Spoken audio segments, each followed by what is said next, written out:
పేరు సుమిత్ర. నేను సీనియర్ టీచర్ని, సోషల్ స్టడీస్ నా సబ్జెక్టు. అయితే 2వ తారీఖు రోజు 10th క్లాస్ ఎగ్జామ్స్ అయిపోయినాయి సార్. అయిపోతే ఆ పిల్లలు ఇంగ్లీష్ టీచరు మాకు 9th క్లాస్లో క్లాస్ టీచర్కి ఉన్నప్పుడు మా అమౌంట్ మేడం దగ్గర మేడంకి ఇచ్చినాము. మా అమౌంట్ ఇప్పియండి మేడం, మేము అడిగితే ఇస్తలేదని చెప్పేసి అన్నారు. అడిగితే సరే అమ్మా, ఇప్పుడు 3 రోజులు కంటిన్యూ హాలిడేస్ వచ్చినాయి, మాట్లాడి ఇప్పిస్తామ్మా అని చెప్పేసి ఎవరెవరికి ఎంత ఇచ్చేది ఉందో లిస్ట్ చేయండి అమ్మా అని ఇప్పించుకున్నాను సార్. లిస్ట్ ఇచ్చిన పిల్లలు ఇస్తే ఆ మేడం పిలిపించి అడిగిన 2వ తారీఖు పిల్లలు వెళ్ళిపోయే రోజు అడిగిన సాయంకాలం, మేడం మరి డబ్బులు ఇవ్వాలంట కదా పిల్లలకు, మరి ఇస్తలేరంటే చిట్టి డబ్బులు ఇచ్చేది ఉంది కదా, నీవే చిట్టి డబ్బులు ఇచ్చుకోవాలని చెప్పేసి అన్నది. వాళ్ళు సమయసాలు రాలేదు కదా, సమయసాలు వచ్చి నాకు ఇస్తామంటున్నావు, దానికి దీనికి సంబంధం లేదు మేడం, మీరు డబ్బులు బాధ్యత ఇచ్చుతో మీరు ఇవ్వాల్సిన బాధ్యత మీద మీకుంది, ఇవ్వండి పేరెంట్స్కి ఇచ్చుకోవాలని చెప్పినాం.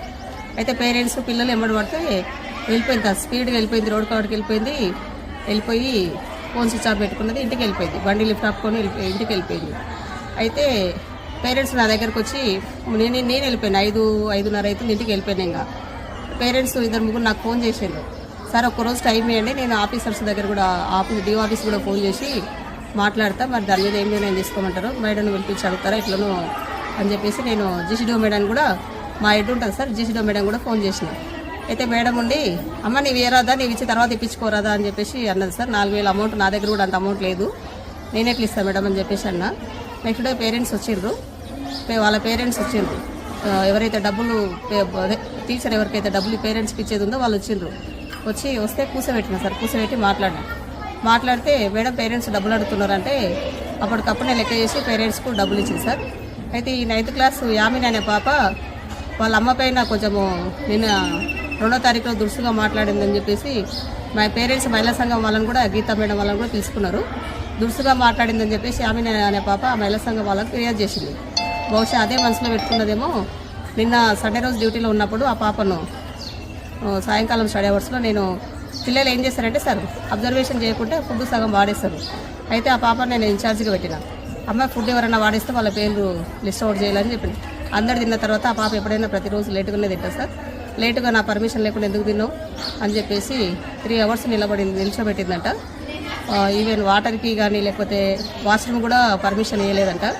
వెనకాల attender night watchman water bottle తెచ్చిస్తే కూడా ఉన్నది సార్. మొత్తం గాయాలైనవి, కొంచెం బలంగా కోసుకుంటే నరాలు తెగే పరిస్థితి.